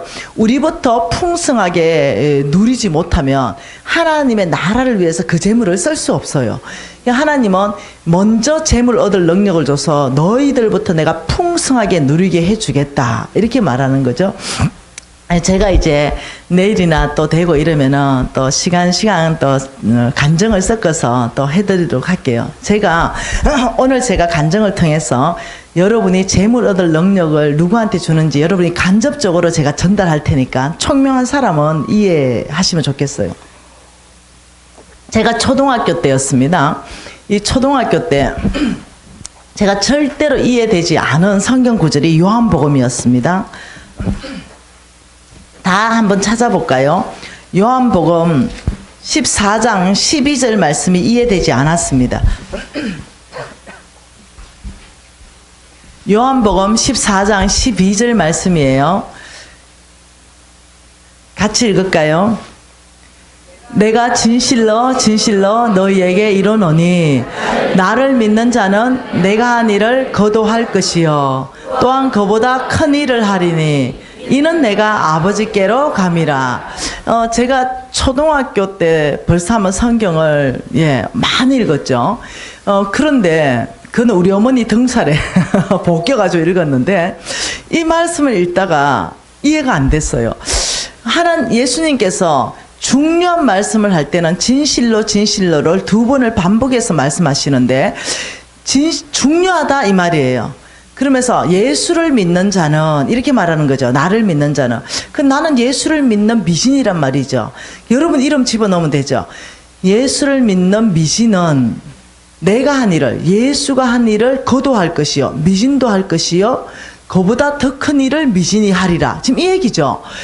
아무리 생각해봐도 그 얘기인데 그 예수가 하신 일이 뭔가 내가 적어보기 시작했죠. 그래 보니까 첫 번째 오병이의 기적을 했어요. 오병이요. 오병이 알죠? 5 더하기 2는 7로 계산하는 것도 수학적으로 맞아요. 그러나 우리는 어떻게 계산해요? 5 더하기 2는 5천 플러스 12강줄이. 우리는 수학 공식이 다르죠. 세상 사람들하고. 그러니까 예수님에게는 오병이의 기적을 일으켰단 말이죠. 그러니까 이 2개와 5개로 5천 명을 먹이고도 12광줄이 플러스 알파를 거뒀다는 거예요. 그 일을 네가 할 것이요. 지금 이렇게 말했다는 거죠. 그래서 노트에 적어놨죠. 오병이요. 5 더하기 2는 5천 플러스 12 이렇게 적어놨어요. 그리고 또 한 거 두 번째, 죽은 사람 나사로가 아예 냄새가 나잖아요. 아주 죽어서 냄새가 나는데 그를 살렸다는 거죠. 그거 예수가 하신 일이잖아요. 봉사가 눈 뜬 거 이거 죽은 자 안에 다 들어가죠. 안전병이가 일어나는 거 죽은 자 안에 들어가는 거죠. 문둥병이 고쳐지는 거 죽은 자 안에 들어가는 거잖아요. 그러니까 크게 따져보니까 두 가지. 죽은 자를 살리는 거. 그 내가 아무리 생각해도 웃음이 나오는 거죠. 아니 이거를 어떻게 하지? 그 힌트가 있죠. 이렇게 할 수 있는 이유는 내가 아버지께로 가고 성령을 보낼 것이다. 성령의 능력으로 이것이 가능할 것이다. 이건 힘으로 능으로 되는 것이 아니라 오직 나의 신으로. 그러니까 너희들에게 성령을 선물로 보낼 것이고 그 성령으로 말미암아서 너희들이 이것을 하게 될 것이다. 지금 이렇게 말하는 거죠. 그러니까 우리의 힘으로 되는 게 아니라는 거예요. 그래서 제가 우리 목사님한테 목사님 이 말씀을 내가 이렇게 이해를 되는데 근데 이거 어떻게 해요? 이러니까 믿음이 있으면 된다. 믿음을 키워라. 이렇게 말씀했어요. 오케이. 그래서 제가 이제 제가 시골에 학교를 다녔는데 급식빵이 나왔습니다. 그 이만한 빵. 네, 맞죠? 소보로빵 같은 거. 네, 이런 빵이 나왔는데 제가 이제 그때는 고아원 애들이 많았어요. 그 고아원 애들 다 죄다 불러서 내 앞에 줄 세웠습니다. 그리고 하늘을 우러러서 축사하고 제가 고신사대 아닙니까? 그래서 줄 서봐라. 떼줬어요. 정말 믿음을 가지고. 근데 사라졌죠, 빵이. 그래서 왜 안 되지? 이러고 다음날 또 시도했습니다. 또 안 되는 거예요. 여러 날을 시도했지만 빵은 사라지고 이게 불어나지가 않는 거예요. 근데 말씀은 분명히 진실인데 왜 안 되지? 이래가 또 목사님한테 갔어요. 목사님 안 돼요. 이러니까 믿음이 없어서 그렇다. 이러면서 또 겨자씨만한 믿음이 있으면 막 이 산을 명하면 저 바다에 빠져지고 막 이런 것도 얘기하는 거예요. 아, 믿음이 없구나. 이렇게 해서 또 엄마 따라 또 산기도 가고 막 이렇게 해서 또 불렀습니다. 그리고 빵을 또 떼서 나눠주기 시작했는데 늘 빈손인 거죠. 내가 마음이 너무 어려운 거예요. 그래서 목사님 저는 안 돼요. 그 빵 하나 들고 갔죠. 목사님이 해보세요. 우리 목사님이 보통 당한 게 아니에요. 그래서 나는 그때 너무 순수하게 진짜 목사님 될 줄 알았거든요. 그래서 목사님이 빵 놓고 가라 나도 기도할게 이렇게 된 거예요. 제가 이제 이게 제 중학교 때 저희 신앙이었어요. 초등학교 때. 그리고 중학교 때를 갔어요. 그리고 고등학교를 갔죠. 그 대학을 갔어요. 이 말씀은 그냥 나한테는 비밀인 거죠. 덮여진 비밀. 그 성경을 비밀책이라 그러잖아요. 오픈된 비밀. 시크리트라 이러잖아요. 오픈 시크리트. 그래서 제가 이거는 오픈된 비밀이다. 읽어도 못 깨닫는 사람은 못 깨닫고 깨닫는 사람만 깨닫는 거죠. 이 말씀은 나한테 깨달아지지 않는 비밀로 덮여 있었어요. 그리고 제가 대학 갔는데 제가 투자를 받았죠. 제가 대성공을 거뒀습니다. 그러면서 제가 대한민국 상위 1%에 진출했죠. 그러면서 제가 점점 돈으로 교만해졌습니다. 돈이 힘이었죠. 돈이 나의 권력이 됐습니다. 그리고 많은 사람들이 제 앞에 줄 서기 시작했죠. 그러면서 제가 국회의원들을 매수하기 시작했어요. 그리고 정보를 빼내왔습니다. 그러면서 제가 사업하기 시작했죠. 그리고 더 이제 잘 되기 시작했죠. 이러면서 부정직한 사람이 또 되기 시작했어요. 그러면서 말은 주를 위해서 돈을 번다 했는데 실질적으로는 주의 방법과 관계없는 아주 세상적인 방법을 다 동원하면서 제가 교만해지고 제가 부정직해지고 이런 것도 여러분 알죠? 문둥병 걸리면 감각이 없어지는 거. 영적 문둥병 환자였습니다. 이래 가면서 IMF를 맞이하면서 보정성계 이제 터지면서 모든 재산 날아가고 50억 빚지면서 진짜 거지가 됐거든요. 그냥 보통 거지가 된 게 아니에요. 내일 또 얘기해 드릴게요. 네, 그래서 엄청나게 힘들었어요. 교회에다가 이제 교회 갔다가 오면은 이 깍두기 아저씨들이 그냥 이렇게 막 멱살을 잡아가지고 머리털 뽑히고 막 이랬거든요. 그래서 야밤 도주하고 또 야밤 도주하고 뭐 이렇게 숨어 사는 삶을 10년간 삽니다. 거의 노숙자 같은 삶을 살았어요. 그러면서 어느 날 그 깍두기 아저씨가 와가지고 네, 너 언제까지 2억 가져와라. 안 가져오면은 너 장기라도 팔아야지. 이러는 거죠. 너무 감사했어요. 당장 팔아버리고 싶었어요. 안 살고 싶었거든요. 여러분이 힘들어요, 진짜. 빚독초가. 그것도 사채업자들이기 때문에. 그래서 내가 지금 가져가세요, 장기는. 내가 지금 죽고 싶거든요. 이러니까 이 아저씨가, 야, 이 아줌마가 대화가 안 되네. 그게 아니고요. 제가 안 살고 싶어서 그래요. 왜냐면은, 한 사람한테 시달리는 게 아니라 수십 명한테 시달리니까 너무 힘든 거예요. 그 이 아저씨가 갔어요. 그러더니 다음에 오더니 뭐 1.5리터 페트병에 석유를 넣어 오더니 내가 서 있는 막 발에다 뿌리는 거예요. 그래서 나이타나 타키디 언제까지 2억 가져와. 이러는 거예요. 아이고, 그 좀 던지고 가주세요. 내가 안 살고 싶어요. 내가 그 전에 이미 약을 다 털어먹고 위세처리가 일어났거든요. 그러니까 나는 안 살고 싶은 거죠. 지금은 내가 웃고 얘기하지만 진짜 여러분 제가 험난한 세월을 보냈어요. 그래가지고 그러니까 이 아저씨가 이 아줌마 대화 안 되는 아줌마네 이러고 또 갔어요. 그러더니 사진을 엄청나게 들고 왔어요.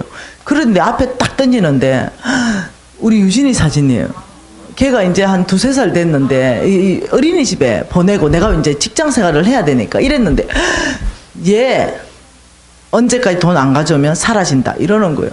여러분 제가 그 앞에 무릎을 꿇었잖아요. 손이 팔이 되도록 빌고 제가 무슨 짓을 했으라도 2억 가져올게요. 이러고는 애 찾아가지고 덜쳤고 야반 도주해버렸잖아요. 또 이제 이렇게 이제 제가 사는 거예요. 너무 고통스러워. 또 걸려가지고 도망간다. 걸려가 머리털 다 뽑히고 이제 요즘은 사채업자들이 그렇게까지 못하는데 옛날에는요 아니에요. 하나무인이었어요. 그러다가 어느 날 3일을 굶었어요. 너무 배가 고픈 거야. 애도 굶고 나도 굶는데 애는 뭐 어디서 얻어가지고 우유라도 먹이고 뭐라도 먹이는데 이거 너무 배고파서 아 어디를 가면 밥 먹을 수 있을까 이런 생각하다가 교회 설거지하면 되겠다 교회. 그래서 교회 가가지고 이제 설거지를 열심히 이제 우리 교회는 쪽팔리면 안 되잖아요. 남의 교회 가가지고 열심히 설거지 해주고 보니까 마음 좋은 권사님 한 분이 보이더라고요. 권사님 그 남는 밥하고 김치 좀 얻어갈 수 있냐니까 어머 세대 개를 키우나 이러는 거야. 근데 우리 집에 강아지 키우잖아요. 우리 아이가 키웠던 푸들 한 마디 있었고 우리 집에 유진이가 내 강아지잖아요. 그래서 우리 집에 개가 2마리가 있어요. 내가 그러니까 이제 밥을 이제 이 크게 한 솥하고 이 남는 김치 하고 이렇게 이제 얻어서 왔습니다. 그래서 벌써 이미 노숙자 같은 생활이 오래 지속됐기 때문에 제 마음은 가난해졌고 살 소망은 끊어졌고 너무나 고달픈 이런 삶이었어요. 그래서 이제 그 밥을 피고 김치를 찢어가지고 한 숟갈 먹으려 하는데 갑자기 눈물이 쏟아지기 시작. 왜냐하면 제가 대학 다닐 때부터 무역업에 뛰어들고 하면서 대한민국 상위 1%로 살고 제가 이렇게 국회의원 제안을 받았거든요. 공천 준다고. 삶이 굉장히 하이 클래스에 살았어요. 아, 그러다가 이게 최하위에 지금 떨어진 거죠. 우리 신랑은 이제 선교사 된다 그랬고. 이런 삶에서 너무나 고통스러우니까 내가 못 견디는 거예요. 이 삶을 견디지 못한 영적 파워가 없는 거예요. 그런 상태에서 눈물이 떨어지면서 내 신세가 왜 이렇게 됐지? 이러면서 신세 한탄이 나오기 시작하면서 눈물이 그냥 그 밥그릇에 떨어지는데 밥이 안 넘어가는 거죠. 얻어온 밥이. 그런데 그게 아침에 하고 저녁에 하고 봤던 그 거지들, 그 홈리스 노숙자들이 거기 많이 있는 걸 내가 늘 봤잖아요. 근데 내가 어떤 생각했냐면 그래 걔들보다 내가 신세가 낫지. 나는 그래도 이게 지금 지하방이고 곰팡이에 핀다 하더라도 이 방에 있지 않은가. 근데 쟤들은 그것도 없지 않냐. 그때가 한겨울이었거든요. 얼마나 추울까 갑자기 생각하니까 여러분 그거 아세요? 가부가 가부 심정 이해하는 거. 여러분 가부가 안 되면 가부 위로 못 해요. 여러분 암 걸려본 사람이 암 환자 위로할 수 있는 거 아십니까? 암이 안 걸려보고는요, 암 환자 심정 죽었다 깨어나도 몰라요. 저는 암을 걸려봤죠. 그렇기 때문에 제가 암 환자를 위로할 수 있어요. 그러니 내가 거지 돼 보니까 비로소 그 거지들이 눈에 들어왔어요. 제가 잘 살 때는요, 배고프겠다 하고 돈을 제가 던져서 많이 줬죠. 근데 진정 그들의 마음을 알지를 못했어요.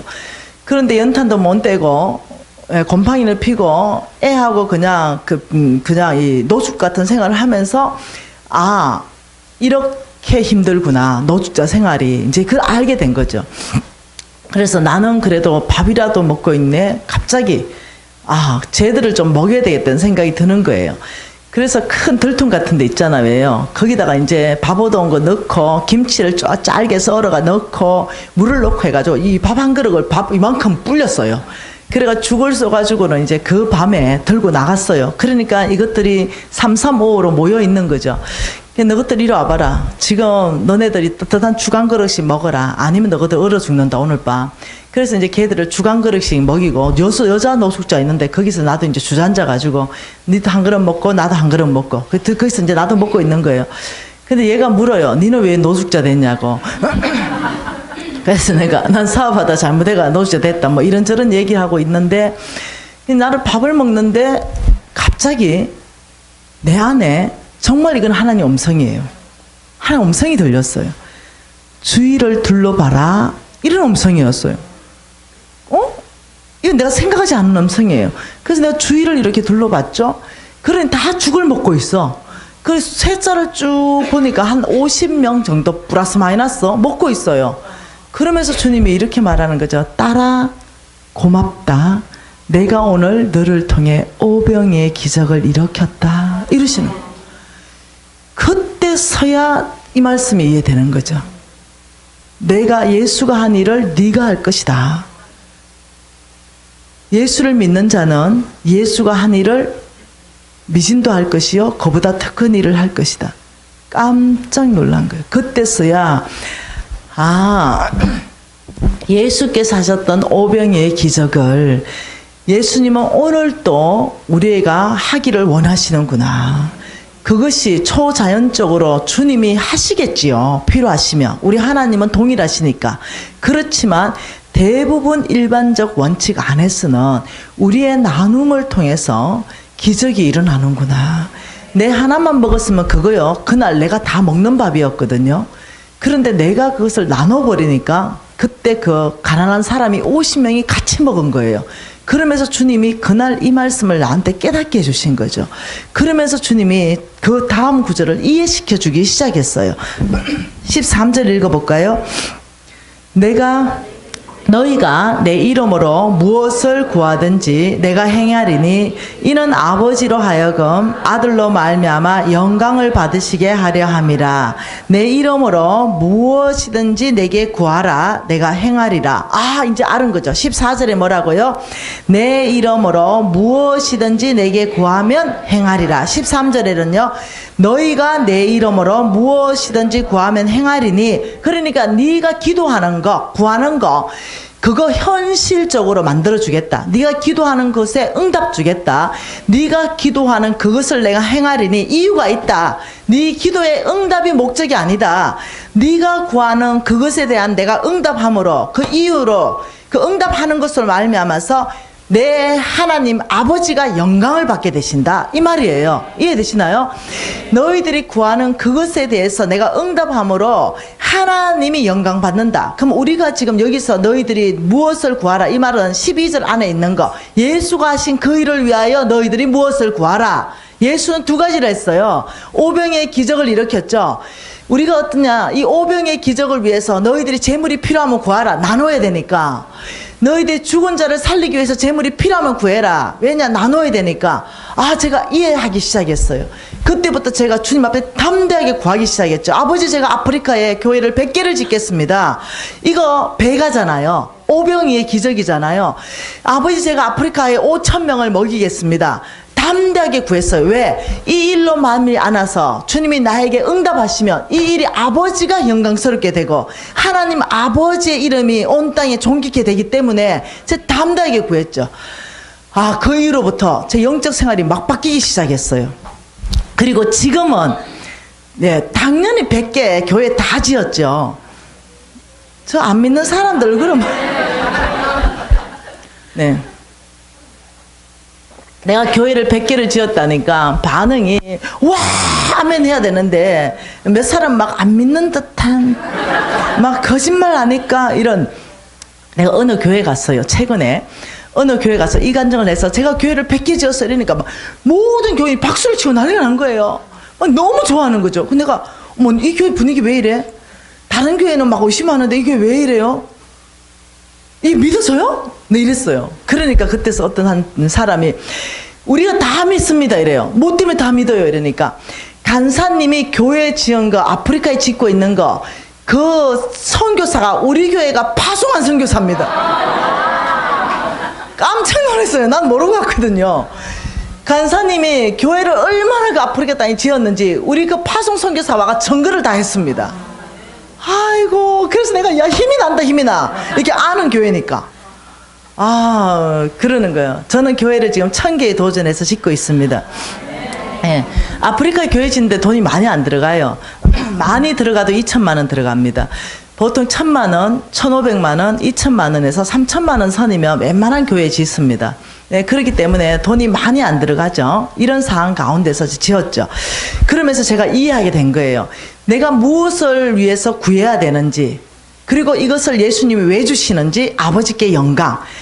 예수님이 우리한테 주시는 이유가 뭐라고요? 오직 아버지께 영광. 예수님이 살아시는 그 목적이 뭐냐면 오직 아버지께 영광. 저 방송실에 요한복음 17장 4절 말씀 한번 띄워줘 볼래요? 우리 찾지 않습니다.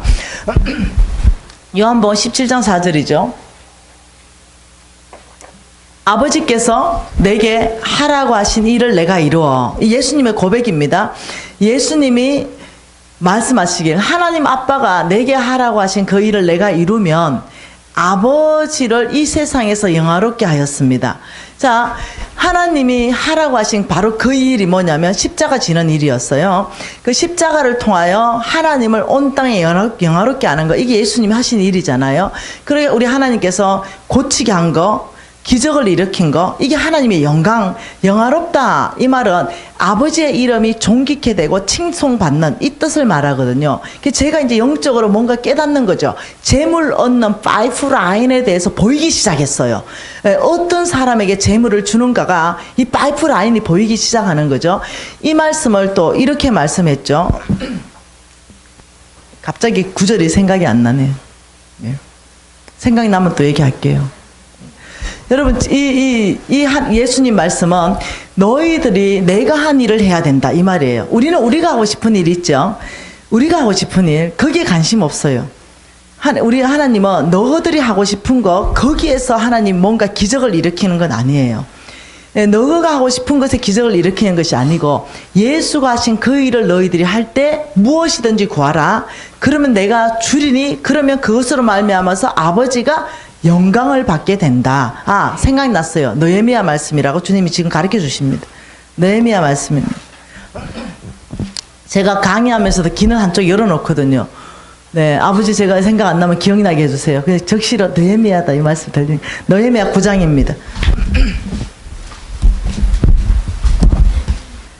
느헤미야 9장 9절 10절 한번 읽어볼까요? 주께서 우리 조상들이 애굽에서 고난 받으신 것을 감찰하시며 홍해에서 그들의 부르짖음을 들으시고, 이때 똑같은 말입니다. 그 부르짖음은 기도죠. 들으시고 이 말은 응답해줬다 이 말입니다. 그 부르짖음을 응답해 주셨다. 뭘로요? 이적과 기사를 베풀었다. 이적과 기사로 응답해 주니까, 이 이적과 기사는 기적이죠. 이 기적으로 응답해 주니까 이런 그들이 우리 조상들의 교만함을 행했음을 아셨습니다. 주께서 오늘과 같이 뭘 얻었어요? 명예를 얻었다. 주께서 하나님께서 오늘과 같이 명예를 얻었다. 이 명예를 얻는 것은 와 과연 하나님은 전능하시고 신중의 신이시며 만왕의 왕이시며 그분은 전능자고 이런 어떤 이 칭송을 얻게 되는 게 명예거든요. 그러니까 그 이적과 기사 홍해가 막혀있는데 그게 확 갈라져 버리니까 내 모든 이방인들 다 알아버린 거죠. 오죽하면은 정탐하러 갔을 때 기생 라합도 아는 거죠. 난 당신의 하나님 안다. 이러면서 이방 여자 입에서도 하나님의 이름이 명예롭게 되는 거죠. 그래 나는 네 숨겨줄게. 하나님이 이기는 걸 난 안다. 우리가 망하고 너희들이 이길 테니 날 구원해달라. 이게 뭐냐면 하나님의 명예거든요. 그러니까 지금 이 말씀을 연결해 보면 뭐냐. 너희들이 내가 한 일을 할 것이요 이보다 더 큰 일을 하게 될 것이다. 이 말씀은 이 말씀 안에서는 무조건 하나님의 기적이 일어나야만 가능한 일이에요. 이해되죠? 우리가 죽은 자 살리는 거 이거 하나님 기적이 일어나야 가능하거든요. 작년입니다. 내가 내일은 사진을 다 보여줄 거예요. 저기 아이패드가 연결해야 이게 나오는데 이게 멋이 안 돼. 이거 연결해 보세요. 사진은 이거 펜슬은 안 되지만 사진은 나올지 모르겠다. 아이패드 한번 줘보세요. 네. 제가 어떤 일이 있었냐면은 2017년도에 제가 이거 선 꽂아 줘 보실래요? 2017년도에 제가 이제 2018년도니까 작년이네. 제가 이제 아는 거죠. 될 것 같아요. 케냐에 지금 이제 엊그제 갔다 왔죠. 그 1년 전에 8월 달에 갔다 왔어요. 근데 제가 이제 아는 거는 하나님이 명예롭게 되려 그러면 이 뭔가 케냐에서 기적이 일어나야 돼요. 그죠? 이 기적이 일어나야 하나님이 명예롭게 되는데 제가 이제 어떤 사람이 아이를 데려왔어요. 이 아이. 너무 이쁘죠? 이 아이를 데려왔는데 이 아이가 죽어간다는 거예요. 이 아이가 지금 죽어가는데 심장병이라는 거예요. 못 살아난다는 거예요. 그러면서 나한테 데려왔어요. 간사님, 이 아이를 어떻게, 이 작년 사진이에요. 근데 갑자기 이 말씀이 생각나는 거죠. 네. 너희는 내가 한 일을 다 할 것이요. 이보다 더 큰 일을 할 것이다. 그러니까 하나님은 이 아이가 놔뒀으면 이제 죽는 거죠. 완전히 죽어요. 그래서 내가 살리려면 내가 좀 힘들 것 같은 거예요. 완전히 죽은 사람 살리려니까. 그런데 나누면 죽는데 죽기 전에 수술시켜주면 살잖아요. 그러면 내가 훨씬 쉬울 것 같은 거죠. 그래서 우리 회사에서 이 아이를 입양했어요. 그리고 이 아이를 수술하기로 결정했죠. 그리고 이 아이를 수술시켰어요. 그리고 완전히 이번에 이제 가서 회복된 모습 내일 보여줄게요. 사진 아직 정리 못했어요. 이 아이가 100% 회복해가지고 이 가족 전체가 염소를 한 마리 끌고 왔더라고요. 이 아이를 살려줘서 너무너무너무 고맙다고. 여러분 이 아이가 뭐겠어요? 예, 그 마을 전체에서는요 이 아이가 기적이에요. 죽은 아이가 우리가 이렇게 얘기들을 다 해교도 애들이에요. 무슬림 애들이거든요. 이 지저스 러브스 했잖아요. 우리가 복음을 전하지는 못해요. 그러나 우리가 현수막은 걸어놨어요. 예수가 당신을 사랑합니다. 그러나 이 사람들은 예수의 빚진 마음이 있는 거죠.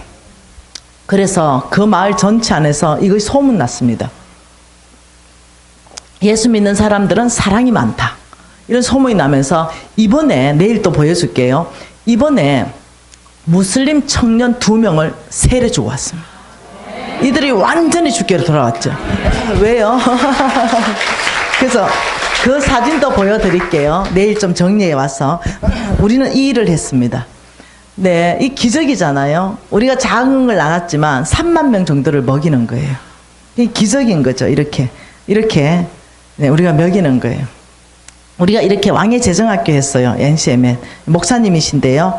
예, 아울리치 가면서 그들이 꿀 앉아서 주고 이게 기적이잖아요. 예, 작게 나눴는데 완전 기적인 거예요. 예, 이렇게 사는 사람들이거든요. 예, 굉장히 어렵게 사는 사람들이에요. 아무것도 먹을 게 없죠. 여기에서 우리는 또 무엇을 했냐면 가축 분양을 했어요. 이렇게. 네. 예, 작년 8월에 가가지고 우리가 가축 분양을 이렇게 해줬거든요. 염소들을 다 각 가정에 한 마을 통째로 입양했어요.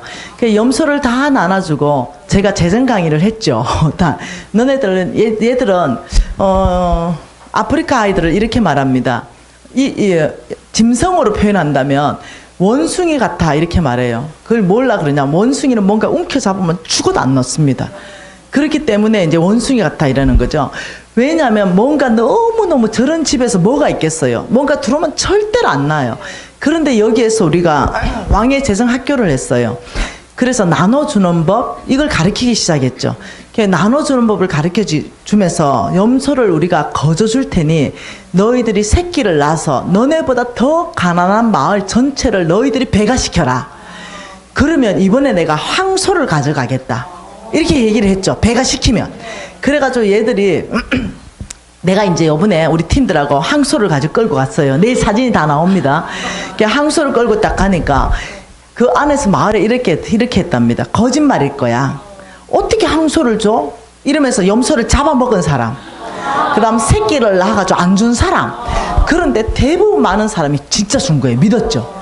그리고 이제 새끼를 낳아서 더 가난한 사람을 너네 스스로 자립하지 않으면 너네 마을에 소망이 없다. 너네 스스로 자립하라. 이러면서 이 사람들을 모았어요. 한쪽에는 황소 받을 사람, 한쪽에는 배가 하지 않아서 황소 못 받을 사람. 완전히 얼굴이 썩은 똥 씹은 이상이야. 완전히 그냥 얼굴이 다 이그러져 있고 이쪽에는 완전 축제가 벌어졌고 이들은 부러워서 정말 황소를 준단 말이야. 그 없는 사람들은 평생 모아도 황소 못 사거든요. 그런데 황소를 준다는 거 이런 말입니다. 월급이 온 집안 월급이 50만 원이 채 안 되는데 강남의 최고급 아파트 35평 아파트를 공짜로 받는 기분, 이거 똑같아요. 그래가 축제를 하고 난리가 났죠. 그래서 한쪽 마을 전체를 또 황소를 주면서 배가를 했고요. 또 다른 마을, 가난한 마을 전체를 입양해가 염소를 또 다 줬어요. 그리고 거기도 약속했죠. 너희들이 더 가난한 마을을 배가해라. 이게 뭐냐면 오병이의 기적인 거예요. 그 여기에 하나님께서 너희들이 내가 한 일을 해라 이 말인 거예요. 여기에 뭐가 필요하냐면 재물 얻을 능력이 필요한 거죠. 이렇게 사는 사람은 재물이 많이 필요하잖아요. 그러니 하나님께서 놀랍게도 이 재물 얻을 능력 가운데 너희들이 무엇을 구하든지 내가 그대로 행할 것이다 이렇게 말하는 거죠.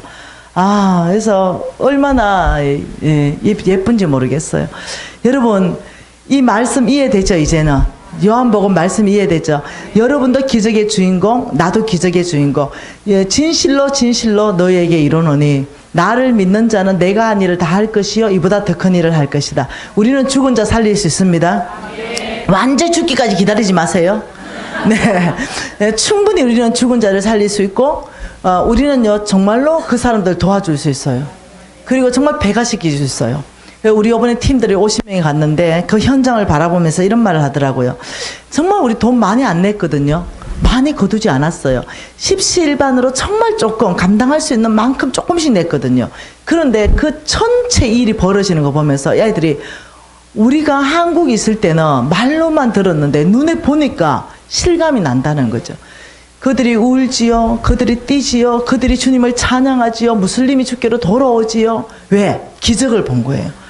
아, 예수 믿는 사람들 이렇게 사는 거구나. 무슬림들은 이런 일 안 하거든요. 그러니까 너무 놀라워하는 거죠.